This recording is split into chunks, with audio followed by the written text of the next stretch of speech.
आपको कहा था 40 दिन है तबलीगी जमात के, उसमें से 10 दिन गुजर गए, 30 दिन का ये सारा मार्च का महीना है। इस्लामाबाद का रुख करें। आप इमरान खान को इंशाअल्लाह ताला मजबूत करने जा रहे हैं। आपकी तहरीक नाकामी का शिकार होगी, हमारी तरफ छोड़ें, आप अपने बंदों का ख्याल रखें। इस्लामाबाद पहुंच के हमें सबको मत पे हमला करें। बिलावल साहब, आपके बस का खेल नहीं है कि 10 दिन आप लॉन्ग मार्च को लेके बाहर निकले हुए हैं। बिलावल साहब, लाल वली आए, आपको इस्तीफा देते हैं। बिस्मिल्लाहिर्रहमानिर्रहीम। अस्सलाम वालेकुम नाज़रीन, आप प्रोग्राम देख रहे हैं एहतसाब समा टीवी पे और मैं इमरान खान हूँ। मेरे साथ मेहमान कौन मौजूद हैं पहले तारुफ करवा देता हूँ और फिर उसके बाद हम प्रोग्राम का बाकायदा आगाज़ करेंगे बराह रास्त। हमारे साथ इरशाद भट्टी साहब मौजूद हैं और भाइयों की तरह हैं, बड़ा प्यार है मेरा इनसे। और हाल ही में इनकी अहलिया का इंतकाल हुआ, अल्लाह ताला उनको जन्नतुल फिरदौस में जगह अता फरमाए। भट्टी साहब को और उनकी फैमिली को सब्र अता फरमाए। उनके बच्चे जो हैं उनके लिए भी खसूसी दुआएं हैं कि अल्लाह ताला उनकी ज़िंदगी को आसान फरमाए। और जहाँ तक भाभी के हवाले से, मरहुमा के हवाले से हमारे पास यादें बाकी हैं, वो बड़ी शानदार हैं और वो याद रखने वाली हैं। भट्टी साहब की तरक्की में, आगे बढ़ने में, ज़िंदगी गुजारने में। वो कहते हैं ना कि खातून का हाथ होता है किसी मर्द की तरक्की में, तो रियली अगर वो एग्जाम्पल कहीं पे जाके फिक्स होती है और फिट आती है तो वो इरशाद भट्टी साहब के साथ है। भट्टी साहब, बहुत शुक्रिया आपका ज्वाइन करने के लिए, बड़ी मेहरबानी। अल्लाह ताला आप लोगों को सब्र दे और हिम्मत दे। Thank you. मैं ये बजाय इसके कि आप अगले मेहमानों पर जाएँ, मैं ज़रूर ये कहना चाहूँगा कि वो मेरी बेगम नहीं थी, वो मेरी दोस्त थी, मेरी मोहब्बत थी, मेरी ताकत थी। और मुझे उसने उस वक्त कबूल किया था जब मैं 20 रुपये CDA सराय इस्लामाबाद में उस पर एक चारपाई पे सो रहा था और उसका 10,000 रुपये खर्चा था, जेब खर्च था पर मंथ। और दुबई में पड़ी, लॉ किया हुआ था। उसने घर में स्टैंड लिया, 3 साल उसने मेरे लिए स्टैंड लिया, लड़ के मुझे ओन किया। मेरे लिए उसने किरायों के घरों में रुली, मेरे लिए उसने नौकरियां की। फिर अल्लाह ने हमें सब कुछ दिया। और उसकी कुरान स्टूडेंट्स हैं 1100 के करीब। वो अल्लाह और रसूल उसकी कुरान पाक पढ़ाती थी बच्चों को। डॉक्टर फरत हाशमी की पढ़ी हुई थी, कुरान की टीचर थी। और वो स्कूल के बच्चों का, स्ट्रीट बच्चों का 150 का स्कूल वो चला रही थी। उसकी ज़िंदगी में अल्लाह और रसूल के बाद इरशाद था। यानी मैं अगर उसको बताता कि ये मैं आज मुश्किल दिन है तो वो जा नमाज बिछा के बैठ जाती थी। मैं उसके बगैर दुनिया, उसके बगैर ये मीडिया, उसके बगैर प्रोग्राम, उसके बगैर सारा कुछ मुझ कबूल ही नहीं हो रहा, माइंड में नहीं आ रहा। और वो मुझे कहती थी कि मैं तुमसे पहले चली जाऊंगी तो तुम्हें पता चल जाएगा। और मैं अक्सर उसे कहता था कि नहीं, कैसे हो सकता है कि तुम मुझे छोड़ के चली जाओगी। तो लेकिन छोड़ गई। मगर वो जैसे आपने कहा, अब उसके कुछ ड्रीम्स थे वो मैं पूरे करूंगा इंशाल्लाह। बड़ा मुश्किल होता है उस घर में जाना, जिस घर में, जो घर मेरी बेगम से जाना जाता था। बड़ा मुश्किल होता है कि मैं जब कई मरतबा तो निकलते निकलते मुंह से निकला कि अल्लाह हाफिज़ बेगम, फिर याद आया कि नहीं, अब मैं कब्रिस्तान से, अभी भी लाहौर आया हूँ तो मैं कब्रिस्तान से होके आया हूँ और उसको कहा है कि तेरे बच्चों को मैं लेके जा रहा हूँ, घर से निकालने की कोशिश कर रहा हूँ ताकि वो भी थोड़े से संभलें। अल्लाह ताला आपको सब्र अता फरमाए। और वक्त अल्लाह ताला ने एक ऐसा मरहम रखा है जो आहिस्ता आहिस्ता आहिस्ता आहिस्ता इंसान को बहुत बड़े बड़े दुखों में से निकाल देता है। आपका दुख बहुत बड़ा है, हमें उसका एहसास है, हम दुआगो हैं। और आप सबसे जो लोग भट्टी साहब को चाहते हैं, मुझे पता है, कोई डाउट नहीं है, बहुत सारे लोग उनसे प्यार करते हैं, तो जब भी हाथ उठाएं इनके लिए, इनके बच्चों के लिए दुआ ज़रूर करें। मुश्किल वक्त है, अल्लाह ताला सब्र दे। जनरल रिटायर गुलाम मुस्तफ़ा साहब हमारे साथ मौजूद हैं आज के प्रोग्राम में। जनरल साहब, बहुत शुक्रिया आपका ज्वाइन करने के लिए। ब्रिगेडियर रिटायर फारूक हमीद साहब मौजूद हैं, हमारे लिए बड़ा ऑनर है। बहुत शुक्रिया सर आपका भी ज्वाइन करने के लिए। मैं ब्रिगेडियर साहब से शुरू करता हूं। सबसे पहले ब्रिगेडियर साहब, पीपल्स पार्टी का लॉन्ग मार्च आ रहा है, मैंने जाना है, अभी मुझे पता है कि आप लोग दोनों साहिबान चाह रहे होंगे कि हम जाएं यूक्रेन के ऊपर बात करें, रशिया के ऊपर बात करें, हम ज़रूर करेंगे। लेकिन पहले पीपल्स पार्टी का लॉन्ग मार्च आ रहा है, लेकिन उससे एन पहले जहांगीर तरीन साहब बीमार होकर बाहर जाते हैं और परवेज इलाही साहब कहते हैं कि हुकूमत का 5 साल का मैंडेट है, जमहूरी रवायात की पासदारी करेंगे। तो क्या आपको लगता है कि गेम उलट गया, खत्म हो गया मामला? जी बिस्मिल्लाह रहमान रहीम, बहुत शुक्रिया। पहले मैं भी ये ओपनिंग में ये कह दूं कि इरशाद भट्टी साहब से गो के आज तक मेरी कभी मुलाकात नहीं हुई है और पता नहीं वो लाहौर आते हैं या नहीं, कोशिश करूंगा उनसे मुलाकात करने की। लेकिन मेरी heartfelt condolences on the sad demise of his wife. Allah ताला उनको जन्नत अता फरमाए और भट्टी साहब उनकी फैमिली को अल्लाह ताला सब्र जो है हौसला दे और सब्र दे। तो आमीन। मैं ये कहना चाह रहा हूँ कि देखें, जहाँ तक आपका सवाल का ताल्लुक है, लगता तो ये है कि चौधरी ब्रादरान, आपको पता है कि वो अगर आसिफ जरदारी को लोग सियासत का गुरु बोलते हैं कि जी उन्होंने सियासत में PhD की हुई है, तो फिर मैं समझता हूँ चौधरी ब्रादरान जो है ना, उन्होंने भी कम से कम मास्टर्स तो ज़रूर किया हुआ है सियासत में। और मेरी नज़र में जब एक दो दफ़ा उन्होंने कमिट कर दिया है ओपनली, चाहे कामिल आगा साहब हो, चाहे मुनिस सलाई हो, चाहे चौधरी शुजा साहब ने भी इन राउंड टर्म्स कि वो गवर्नमेंट के साथ उनकी कमिटमेंट है 5 साल वो पूरा करेंगे, तो फिर बड़ा मुश्किल है कि चौधरी ब्रादरान जो है वो बैकआउट करेंगे। आई डोंट थिंक सो कि वो समझते हैं कि उनके इंटरेस्ट में नहीं है कि मुझे ये बड़ा गलत टर्म इस्तेमाल करनी पड़ी कि वो सियासी मीर जाफ़र कहलाएं या वो डिसलॉयल कहलाए जाए टू इमरान खान। मेरा नहीं ख्याल है वो 1-1.5 साल के लिए, या ये छोटी सी कोई उनको अगर कोई गाजर कोई कैरेट उन्होंने PMLN उनको दी है, वो भी जानते हैं कि PMLN का मादी क्या है, कैसे PMLN को ट्रीट किया है। वो अलग बात है कि पीपल्स पार्टी के वो डिप्टी प्राइम मिनिस्टर भी रहे हैं। तो मेरा ख्याल है कि चौधरी ब्रादरान जो हैं वो अपना जो उनका ऐलान है, जो कमिटमेंट है to Imran Khan to complete the 5 year, वो उसको रखेंगे। एक तो ये बात, और ये सारा तो फिर खत्म हो गया मामला, अदम एतमाद का मामला खत्म हो गया। फिर कुछ नहीं है उसमें। नहीं, 2 और फैक्टर है। देखिए, और भी जहांगीर तरीन साहब बिल्कुल कह के तो वो ये गए कि वो इलाज के लिए गए, पहले भी वो जाते रहे इलाज के लिए, बट आई डोंट थिंक कि वो वहाँ पे इलाज शायद हो सकता है, अल्लाह करे बहाना ही हो।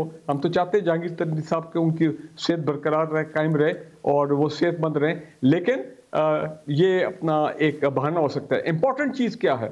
इंपॉर्टेंट चीज़ मेरे ख्याल चौधरी ब्रादरान नहीं है।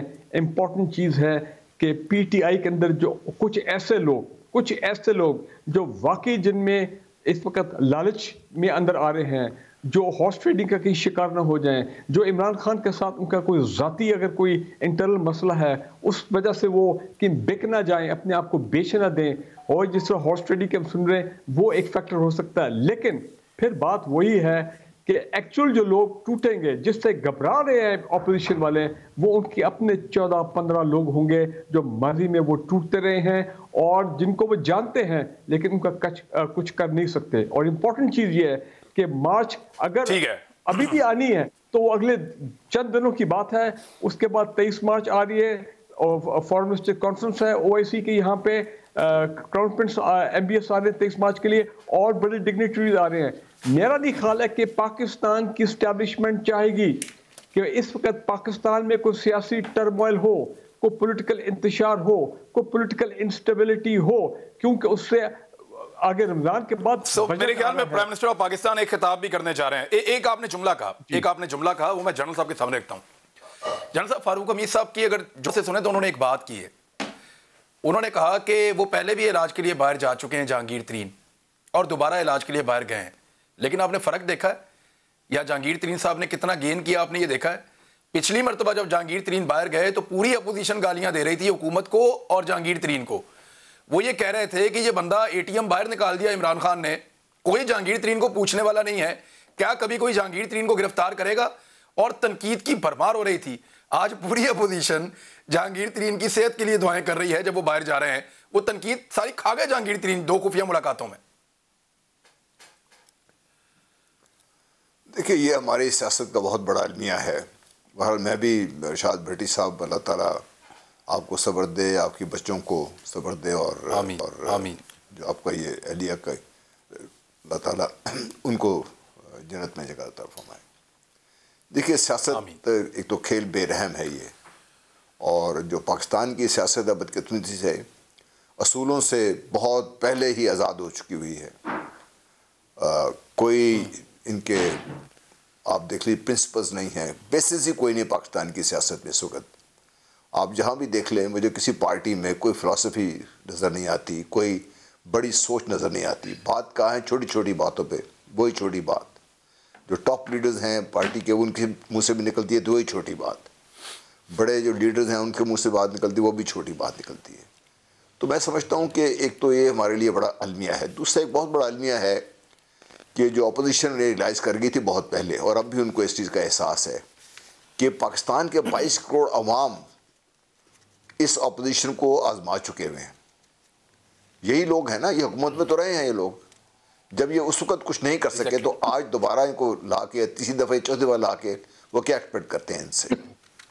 फिर इनसे ठीक है अपोजिशन करनी चाहिए इनको।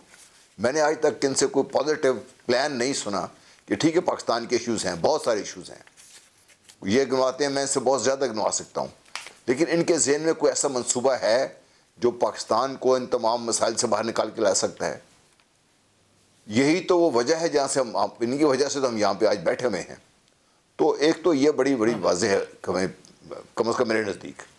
दूसरा, इनके आपस में तजादात इतने हैं। अब मुझे ये बताइए कि नून लीग पीस पार्टी को पंजाब में कोई जगह बनाने देगी? किस कॉस्ट में जगह बनेगी वो? कुछ शायद पीटीआई को कुछ ले जाएंगे, लेकिन काफ़ी सारा नुकसान तो नून लीग का भी होगा इसमें। वो कैसे इसको कर लेंगे? फिर आज जो अवाम बैठी हुई है वो सुन रही थी कल शहबाज शरीफ साहब से जब फूल झड़ रहे थे मुंह से जरदारी साहब के ख़िलाफ़, आज उनको वो साथ मिले हुए बैठे देखते हैं तो एतमाद कहाँ जाएगा उन लोगों का? तो एक तो आपस में इंतजाद आता है। फिर मौलाना फजल रहमान साहब हैं, वो पंजाब को क्या दे सकते हैं? फिर बहुत सारी ऐसी चीज़ें हैं जिस वजह से जब से ये पीडीएम या जो है, मैं उस वक्त से लगातार एक बात कर रहा हूँ कि ये बेल मंडे चढ़ ही नहीं सकती है कभी, और बड़ा ज़ाहिर हो गया इनको।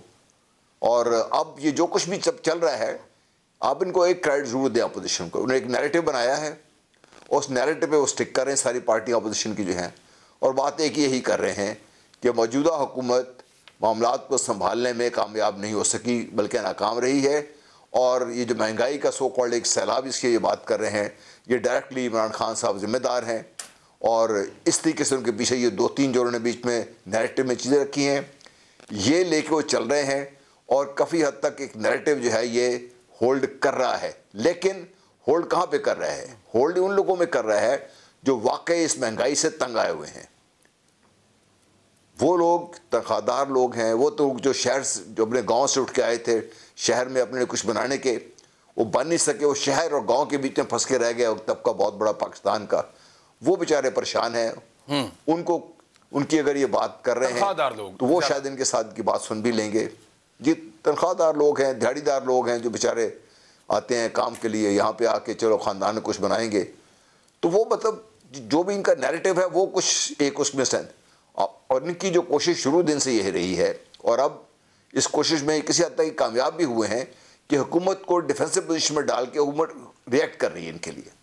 उस रिएक्शन में हुकूमत अपने जो मंसूबे हैं या उनके जो प्लान है, जो उनका जो नैरेटिव है, वो आवाम के सामने पेश करने में पूरी तरह कामयाब नहीं हो सकी।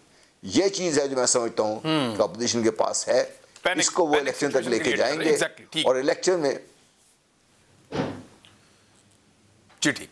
मैं भट्टी साहब आपके पास ले आता हूँ। देखिए, इसमें बेनिफिशरी तो फिर इमरान खान और जहांगीर तरीन हुए। यानी जहांगीर तरीन ने 2 मुलाकातें की, कुछ दिया तो नहीं ना अभी तक अपोजिशन को, कुछ भी नहीं दिया। 2 मुलाकातें की और दोबारा इलाज के लिए बाहर चले गए। पिछली मरतबा जो सारे लोग उनको बुरा भला कह रहे थे और इमरान खान के ऊपर तनकीद के नश्तर चल रहे थे, वो सारे चुप हैं, अब बोली कोई नहीं सकता। यानी ये तो एक तरह से ये है कि एक आदमी पहले बाहर जाता है, उसके खिलाफ सारे बोलते हैं, दोबारा बाहर जाता है, कोई भी नहीं बोलता, सारे चुप हो जाते हैं। तो ये तो अच्छा मैनेज अगर किसी ने किया या इस लड़ाई को किसी ने जीता है, तरीके तो एतमाद तो कोई नहीं आई, कामयाब भी कोई नहीं हुआ, तो तरीन साहब निकल गए इसमें से चुप करके। भाईजान, अब इस शेमोक्रेसी में, जिसका नाम इन्होंने डेमोक्रेसी रखा हुआ है, और आप समझते नहीं, आपको लगता नहीं कि ये एक तरह की वो जो मिज़ाहिया फिल्में हैं चार्ली चैपनल वाली, वो लगी हुई हैं। आप ज़रा 1 by 1 आ जाएं, इमरान खान साहब को देख लें, वो हुकूमत कर रहे हैं और हुकूमत बचा रहे हैं। किन के लिए, किन की वजह से? जिनके खिलाफ 22 साल उन्होंने जहाद किया, वो MQM हो, वो काफ लीग हो, वो इलेक्टेबल्स हों, वो आज़ाद हों, ठीक है, नंबर 1। और इसके अलावा वो क्या यू टर्नों को बसीरत करार दे चुके हैं और क्या क्या कर चुके हैं, इस पे आपको भी पता है, मुझे भी पता है। ये मुस्लिम लीग नून और पीपल्स पार्टी कातल और मकतूल पार्टी हैं। यानी ये कातिल और बच्चे मरे हुए हैं, कातिल और मकतूल पार्टी हैं। और सिर्फ दो जरदारी साहब कहते थे कि नवाज शरीफ तू दरिंदा है, धरती का नासूर है, और तू ग्रेटर पंजाब बनाने वाला जाती उमरा का मुजीबुर रहमान है। और वो कहते थे कि ये कहाँ तेरा पेट क्यों नहीं भरता जरदारी साहब, खा खा के तेरी मिलें कहाँ से आ गई। बिलावल बेटा, जब तुम्हारे बाप के खाते खुलेंगे तो लग पता जाएगा 10% और 100%। ये किसने नाम रखा था ये भी पता है। ठीक है। बिलावल भुट्टो ये नवाज शरीफ ज़िया का असल बेटा है, ओपनिंग बैट्समैन और एक्टर है और एक्सपर्ट है, सियासतदान तो है ही नहीं। 3 नस्लें इसकी एक्सपोज हो गई हैं पनामा लीक्स में। और दूसरी तरफ से वो मुझे स्विस लीग बुला रही है शहबाज शरीफ साहब, और पेट चीरूंगा, चौकों पे लटकाऊंगा, लड़काना लाहौर कराची की सड़कों पे घसीटूंगा, मरसूं काम ना करसूं। ये भी पीपल्स पार्टी को जाके कहते थे, मियां साहब ने कहा था। हाँ, तो और ये मुंह और मसूर की दाल मियां साहब ने कहा, बड़े मियां साहब ने कहा। अब मुझे बताएं कि पीपल्स उसी मुस्लिम लीग नून ने तमाम फैसलों का इख्तियार किसको दिया? जरदारी साहब को। कितनी मरतबा एक दूसरे का पेट भरा इन 3.5 सालों में, पौने 4 बार। मौलाना साहब और ANP और महमूद खान अचकजई में कोई चीज कामन, सारी उम्र एक दूसरे के अगेंस्ट रहे, यानी नजरिए ही रहते। क्यों इकट्ठे हो गए सारे? सर उस पे आता हूँ। अब आ जाएं, ये मिजाहिया फिल्में क्यों चल रही हैं? ये मिजाहिया फिल्में इस तरह चल रही हैं कि पहला मरहला था इमरान खान इक़्तिदार में आया, इज नॉट उसकी गवर्नेंस परफॉर्मेंस और उन पे आउटसाइडर है। हाँ, वो एक्चुअली आउटसाइडर है। हाँ, उनकी गवर्नेंस परफॉर्मेंस मिसमैनेजमेंट पे हम घंटों बात कर सकते हैं, और मैंने वो जैसे कहा कि इस पे भी बात कर सकते हैं, यू टर्न और वो जिनके हक, बट एक्चुअली वो आउटसाइडर है। आउटसाइडर सियासतदान नहीं। इमरान खान थी वो गले की हड्डी है जो ये ना निगल सकते हैं ना उगल सकते हैं। ये जमहूरियत बचाने के लिए इकट्ठे हो जाते थे, ये पार्लियामेंट के तकद्दुस के लिए इकट्ठे हो जाते थे, ये अवाम के नाम पर इकट्ठे हो जाते थे, ये फेडरेशन को मजबूत करने के लिए इकट्ठे हो जाते थे, ये हारमनी पैदा करने के लिए इकट्ठे हो जाते थे, ये एक सियासी यकजहती के लिए इकट्ठे हो जाते थे, ये कोई ड्रामा करके इकट्ठे हो जाते थे। वो नहीं हो रहा, वो नहीं हो रहा, वो उसका एक ही है। तो नैरेटिव नहीं बिकेगा ये? नहीं बिकेगा। उसकी वजह ये है कि आगे 2-2 हज़ार पे जमहूरियत बेचने वाली मेरी कौम है, आगे बिरयानी की प्लेट, आगे कीमे वाले नान, आगे वो मेरी कौम है, आगे वो है जो इलेक्शन से एक दिन पहले शनाख्ती कार्ड रखेंगे तो वो बेचारी आएगी ना सर। एक शनाख्ती कार्ड इकट्ठे कर लो और फिर वोट डाल दो। अच्छा, अब वो नहीं बिक रहा। दूसरा क्या वजह क्या? पहला मरहला था आल बचाओ, माल बचाओ, खाल बचाओ। दूसरा मरहला, इमरान खान अगर परफॉर्म अच्छा कर जाता है तो ये तो 20 साल, अगले 20 साल के लिए फारिग हो गए थे। इमरान खान चूंकि परफॉर्मेंस अच्छी नहीं रही तो अब इन्होंने नैरेटिव बनाया। क्या बनाया? नैरेटिव ये बनाया जो आवाम में बिक रहा है कि नवाज शरीफ साहब अपने बच्चों के रवादार नहीं है कि उन्होंने बच्चों ने कहाँ जायदाद देनी। शहबाज शरीफ अपने बच्चों के रवादार नहीं है, बिलावल अपने बाप के रवादार नहीं है, पता नहीं, और बिलावल साहब को अरबपति का है वो भी नहीं है, मरियम साहबा की कोई जायदाद ही नहीं है। तो लेकिन इमरान खान जहांगीर तरीन का भी जिम्मेदार है, खुसरो बख्तियार का भी जिम्मेदार है, शुगर वालों का भी, आटा वालों का भी, और क्या क्या, क्योंकि ये इनके बच्चों का जिम्मेदार भी। हाँ, इनका बच्चों का जिम्मेदार। अब वो पहला आल बचाओ, माल बचाओ, खाल बचाओ था। दूसरा है जुगाड़ लगाओ, मिट्टी पाओ, इक्तदार में आओ। इन्होंने क्या किया? पहले क्या किया? फौज पे चढ़ाई की। दूसरा क्या किया? उससे पहले अदलिया पर, फिर फौज पर, फिर उसके बाद इमरान खान पर। तो अब यह है कि ये बड़ा खूबसूरत मुल्क है। मैं माज़रत चाहता हूँ, मैं भी शामिल। हम चंपू चुमार हैं, हमसे हम जैसे इनको नहीं मिलेंगे। ये सारी ईदें, बकरीदें, शबरातें लंदन मनाते हैं, औलादें, पोशाकें, खुराकें लंदन। मैं आपको बड़ी इंटरेस्टिंग बात बताता हूँ इसी बात पे। अब इस्लामाबाद में एक मॉल है, वहाँ पे हुसैन नवाज है, जिन दिनों में इनका पनामा का केस चल रहा था। मेरी आंखों के सामने 2-3 वो लोग खड़े हुए थे इकट्ठे, और वो कह रहे थे देखो इन्होंने चोरी की है, ये किया, वो की। मैं वहाँ पे पीछे खड़ा देख रहा था, और फिर मैंने देखा थोड़ी देर बाद वही उसके साथ सेल्फियाँ बना रहे थे खड़े होकर। वही लड़के खड़े होकर पहले कह रहे थे चोरी की है, और फिर लाइन में लग के उन्होंने जाके सेल्फियाँ बनाई। यानी ये अजीब एटीट्यूड है यहाँ पे लोगों का। सर मैं कह रहा हूँ ना, आप और मुझे तो बड़ा आसानी से ये कौम मेरी कह देती है, जिनके लिए हम 24 घंटे लड़ते हैं। मेरी बेगम अस्पताल में थी, मैं फिर भी प्रोग्राम करने आता। इस वजह से नहीं कि मुझे अपना चेहरा, इस वजह से कि यार मैं अपना इनपुट डालूँ। हाँ। ये मेरा मुल्क है।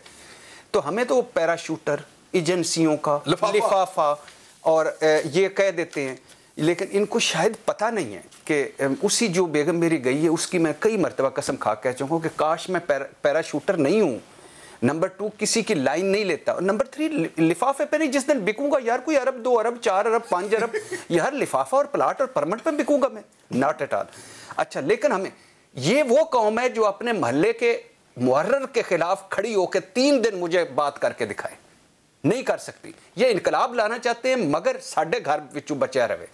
और ये अगर ये यानी उस दौर में होते तो ये मेरे ख्याल से माजरत के साथ करबला में मुझे नहीं पता किसके साथ होते। मुझे फाइनली इतना मेरे ख्याल में मायूसी भी नहीं, लेकिन एक चीज़ मैं आपसे जानना चाहता हूँ कि पीपल्स पार्टी को पंजाब रिस्पांस करेगा अभी जब वो आ रहे हैं, सर आज से वो उनका निकला शुरू हो गया। बिलावल भुट्टो पहले बंदे पूरे करें, लॉन्ग मार्च। अच्छा, एक दूसरी बात, इन्होंने लॉन्ग मार्च लफ्ज की रेड मार दी है, इनको पता नहीं लॉन्ग मार्च क्या था। लॉन्ग मार्च तो बीबी ने किया था, बेनजीर भुट्टो साहब ने, उससे भी आगे मौजे तुंग ने। ये मुरीद के से चीचों की मलियां जाते हैं तो लॉन्ग मार्च। मौजे तुंग ने बच्चे 2 किसान के घर छोड़ के बाद में वो नहीं मिले, लाखों चले हजारों पहुंचे।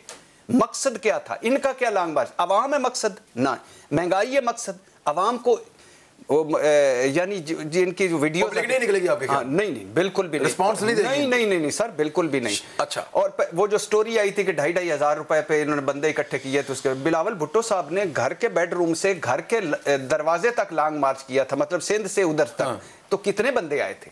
वो ट्रेन के अंदर बंदे थे, वो उतर के वहीं वेलकम करते थे, फिर ट्रेन में चढ़ जाते थे। वो उसी को एक्चुअली जो साफी अजीज मेमन ने था उसने ये स्टोरी दी थी, हाँ। जिसके बाद उसको धमकियां मिली और फिर वो अचानक कत्ल हो गया। देखिए, मैं अक्सर पूछता हूं कि क्या बिलावल भुट्टो साहब, मैं हर मर्तबा सवाल करता हूं कि लाड़काना में किसी आम आदमी के घर 8 दिन रह सकते हैं? ये उनका सियासी किबला है, लाड़काना रह सकते हैं। अगर 4 मर्तबा हुकूमत मरकज में और फिर 12 साल सिंध में मिलने के बाद ये नहीं है, कोई एक डिस्ट्रिक्ट, कोई एक तहसील, कोई एक यूनियन काउंसिल जिसमें सारे हों, क्या नवाज शरीफ साहब इलाज करवा सकते हैं अपने जिस हलके के करीबी अस्पताल में? नहीं, वो करवा सकते हो। क्या शहबाज शरीफ साहब अपने हलके के नलके से 1 महीना पानी पी सकते हैं? क्या इमरान खान समेत, मरियम नवाज साहबा समेत ये कभी यूटिलिटी स्टोर पे सस्ते बाजारों में गए हैं? इनका मसला हम नहीं है, हमारे मसाइल नहीं है, ये इक्तदार की मछलियां हैं। एक छोटी सी ब्रेक ले लें नाज़रीन, यहाँ पे ब्रेक के बाद वापस आते हैं।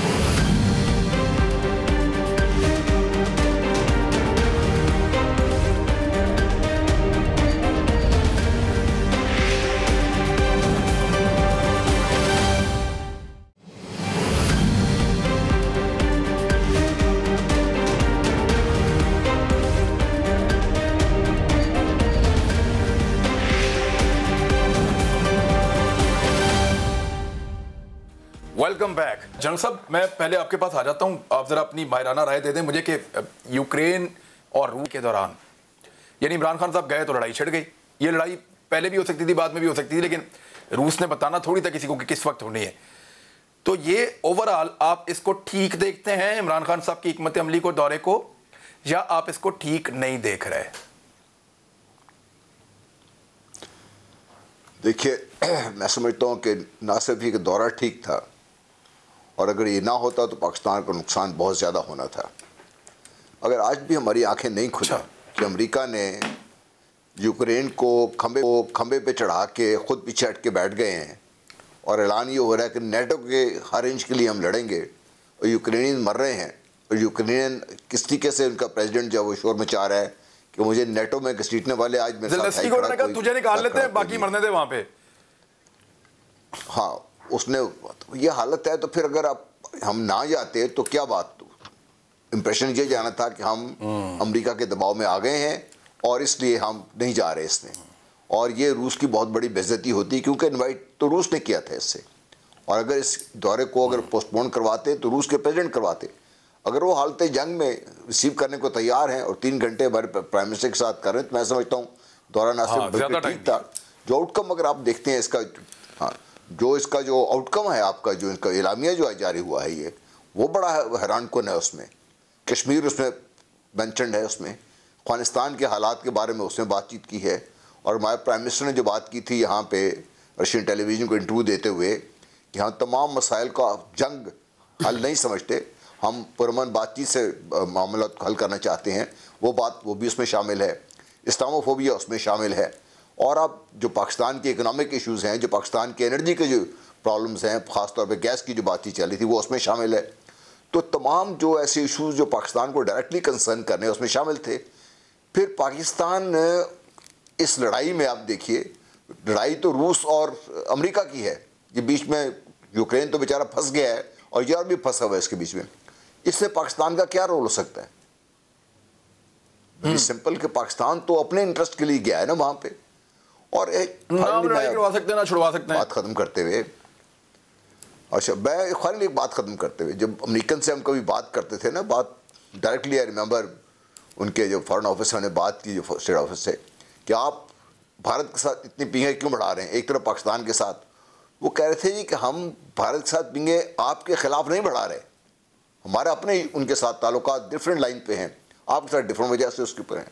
तो फिर पाकिस्तान को क्यों हक हासिल नहीं है? ये हम दरअसल हमारी ओरिएंटेशन पाकिस्तान बनने से लेके आज तक मगरब की तरह रही है।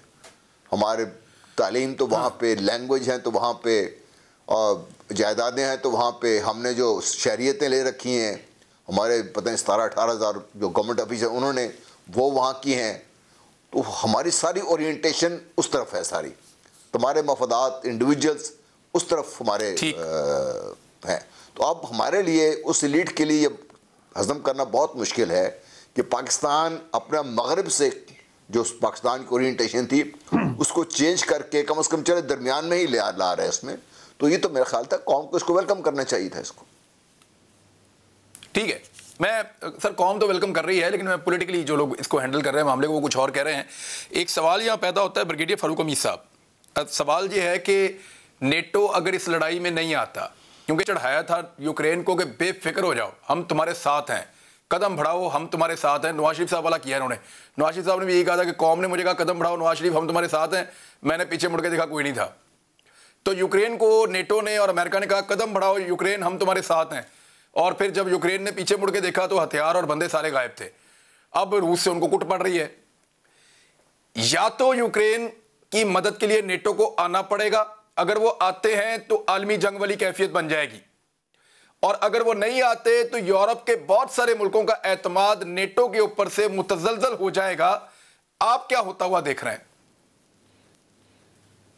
मैं तो ये देख रहा हूं कि नेटो की साख्त, उनका इमेज, प्रेसिडेंट बाइडेन की कमज़ोरी, अमेरिका का इमेज, अमेरिका की कमज़ोरी और एलाइज की, ये सब जो है वो चीज़ सामने आया है। प्रेसिडेंट पुतिन ने आप देखें कितना एक थ्रेट उनको दी कि जो इंटरफेयर करेगा, अगर इंटरवीन करने की कोशिश की तो फिर हमारा रिस्पॉन्स भरपूर होगा। और आप देखें कि ये सब बैक ऑफ कर गए और बल्कि ऐलान कर दिया कि हम अपनी कोई इंटरवेंशन यूक्रेन में नहीं करेंगे। और सिर्फ इतना कर दिया कि उनके प्रेसिडेंट को कहा कि हम आपको इवैक्यूएट करने को तैयार हैं, जो कि बहादुर प्रेसिडेंट ने, ज़ेलेंस्की ने कहा कि मैं आखिरी दम तक लड़ूंगा यहाँ पे, मुझे राइड नहीं चाहिए, मुझे एमुनिशन चाहिए। वो अलग बात है कि अब उन्होंने आज ऐलान किया है कि $350 मिलियन का। सर वो तो अमरुल्लाह साले भी आखिरी दम तक लड़ रहा था जी, वो तो आखिरी दम तक अमरुल्लाह साले भी लड़ रहा था, फिर गायब हो गया था, ये तो वक्त बताएगा। मैं ये कहता हूं कि अब वो जो उन्होंने ऐलान किया मिलिट्री असिस्टेंस का जो इक्विपमेंट देंगे, भाई वो यूक्रेन में पहुंचाएंगे कैसे, क्योंकि पूरा एयर जो है कवर और एयर स्पेस जो है वो तो क्लोज है। सो कहना मैं ये चाह रहा हूं, NATO will not risk any direct confrontation with Russia. उनकी कोशिश ये होगी कि किसी तरह यहाँ पे जो अर्बन बैटल अब शुरू हो गई है, क्योंकि जिस तरह फोर्सेस, रशियन फोर्सेस क्लोजिंग कर रही कीव की तरफ, तो यहाँ पे रशियन को बाउंड डाउन कराया जाए कि किसी तरह वहाँ पे लोकल मिलिशिया, लोकल फाइटर, कुछ बाहर से लोग स्मगलों के अंदर आ जाएं और वो मुजाहमत करें। लेकिन वो भी बड़ा मुश्किल होगा क्योंकि बड़े भरपूर तरीके से 3-4 तरफ से वो कीव जो कैपिटल वहाँ तक अपने एडवांस कर रहे हैं। और इन द फ्यू डेज उन्होंने 20,000 राइफलें भी बांटी हैं लोकल्स के अंदर। जी 20,000 आने वाले दिनों में, हफ्तों में ये यूक्रेन जो है वो हमें जाता हुआ नजर आ रहा है। लेकिन इंपॉर्टेंट चीज ये 2 लेसन निकले हैं।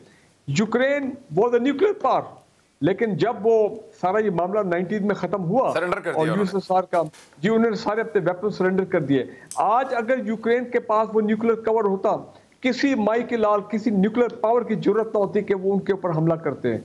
और यही वजह है कि आप देखें कि पाकिस्तान की न्यूक्लियर कैपेबिलिटी वगैरह ये तमाम चीज़ें इंडिया ने जरूरत नहीं की पिछले 40 साल में पाकिस्तान के लाइन क्रॉस करने में। तो ये बड़ा इंपॉर्टेंट है। नंबर 2 ये कोई आपके लिए लड़ेगा नहीं। आपने लड़ना है तो आपने खुद लड़ना है, अपने जोर बाजू से आपने लड़ना है। और यूक्रेन जो एग्जैक्टली ये चीज तो आर्मीनिया के मसले में भी साबित हुई है। आर्मीनिया के बड़े इत्तेहादी थे, बड़े दोस्त थे, लेकिन अजरबैजान ने जब लड़ाई की तो आर्मीनिया कुछ भी नहीं कर पाया।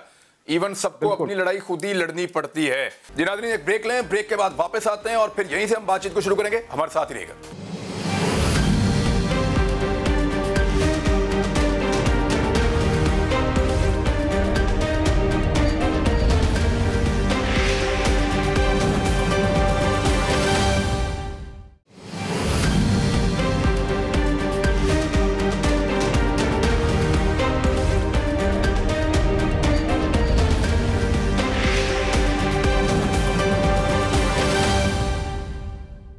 Welcome back.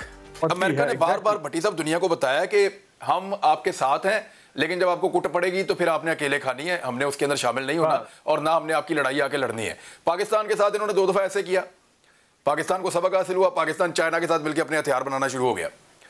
यही काम इन्होंने अफगानों के साथ किया, यही काम इन्होंने दुनिया में कई मुल्कों के साथ किया, और अब ये ताज़ा मिसाल जो है वो यूक्रेन की है। तो रशिया और चाइना वो डिफरेंटली डील करते हैं, कोई फर्क आप इनके अंदर देख रहे हो? चाइना ने खुल के जो मीडिया वाला महाज है या सोशल मीडिया वाला महाज है, उस सारे को रशिया ने संभाल लिया है। अब बल्कि वो मजम्मत तो नहीं कर रहे, सॉरी, चाइना ने संभाल लिया है। रशिया की मजम्मत नहीं की चाइना ने, उन्होंने कहा कि आप पुरअमन तरीके से मामला हल करें, लेकिन साथ ही साथ वो अमेरिका की और नेटो की टका के बेइज्जती कर रहा है, उनका स्टेट मीडिया, और लगातार कर रहा है।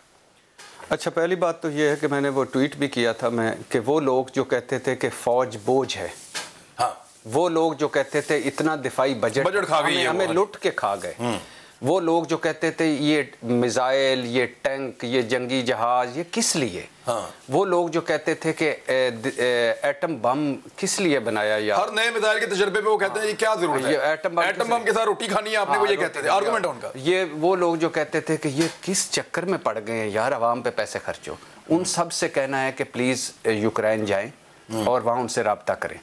दूसरा, मैं जो मुत्तहदा अपोजिशन मेरी ने यूक्रेन का साथ दिया है, तो मैं अपोजिशन से कहता हूँ कि जाएं आप वहाँ लड़ें, वो राइफलें बांट रहे हैं, तो जाएं उनके लिए लड़ें, यहाँ बातें करना बड़ा आसान है। तीसरी बात यह है कि मैं माजरत के साथ कि हम गलत मौके पर सही काम कर रहे थे। आप देखिए, हम माजरत के साथ हम भूखे नंगे मंगते फ़कीर लोग हैं, और जो हमारी एड ट्रेड अनफॉर्चुनेटली और फॉर्चुनेटली, खुदकिस्मती से या बदकिस्मती से, मगरब, अमेरिका, बरतानिया, यूरोप, यानी ये सारा इस तरफ है। $150 मिलियन की ट्रेड है आपके रशिया के साथ, $450 मिलियन की ट्रेड आपके यूक्रेन के साथ, बढ़ सकती है, यूक्रेन के साथ है। तीसरी बात ये, मैं अब इस पे नहीं जाना चाहता, और यूरोप और अमेरिका से कम करने की भी जरूरत नहीं है, उनकी जरूरत है आप चीज दें उनको। मैं इस पे नहीं जाना चाहता कि मेरे इमरान खान ने कहा था कि मैं आऊंगा तो ग्रीन पासपोर्ट दुनिया में मजबूत होगा, इस पे भी रहने। मैं ये भी नहीं चाहता कि बाहर से नौकरियां ढूंढने के लिए हमें यहाँ आना, लोगों ने आना था बकौल इमरान खान। ये भी छोड़ दें कि बकौल इमरान खान या उनकी नज़र में हमारी वजारत खारजा टॉप 10 में नहीं है, जो इनको उन्होंने अवार्ड दिए, छोड़ दें। चाहे वो चीन या सऊदी मॉडल चाहते हैं, मलेशियन मॉडल चाहते हैं, अमेरिका, बरतानिया, यूरोप से मुतासर हैं या कोरिया से, ये भी छोड़ दें। मोदी जीतेगा, कश्मीर आज़ाद हो जाएगा, मसला हल हो जाएगा, ये भी छोड़ दें। मोदी हमारा फ़ोन नहीं सुनता, बाइडन हमें फ़ोन नहीं करता, न्यूजीलैंड वाली हमारी बात नहीं मानती, इसको भी छोड़ दें। इमरान खान साहब से जो होप लगा के बैठे हैं ना इस मामले में, बहुत नेक नीयत आदमी है, ईमानदार आदमी है, मुल्क के लिए कुछ करना चाहते। इमरान खान निकले थे ईरान और सऊदी अरब के, इमरान खान का उसमें कितना किरदार है दोनों की दोस्ती करवाने में? सर हम भागने वाले हैं। अच्छा, आगे सुनिए ना, इस्लामोफोबिया के हवाले से इमरान खान ने एक इंटरनेशनल टीवी चैनल बनाना था। इमरान खान ने के कहने पर कुलालंपुर कॉन्फ्रेंस करवाई महातीर मोहम्मद ने, और फिर नहीं गए। कश्मीर के सफ़ीर थे मेरे इमरान खान साहब, आखिरी मरतबा कश्मीर का मुंह से उनसे कब निकला है, ज़रा पीछे चले जाएं 2-3-4 महीने। बात यह है कि इस मुल्क में ये जज्बात की, अभी रशियन टीवी को वैसे इंटरव्यू दिया 2 दिन पहले, उन्होंने कश्मीर का जिक्र किया। ये जज्बात की दुनिया नहीं है, मफादात की दुनिया है।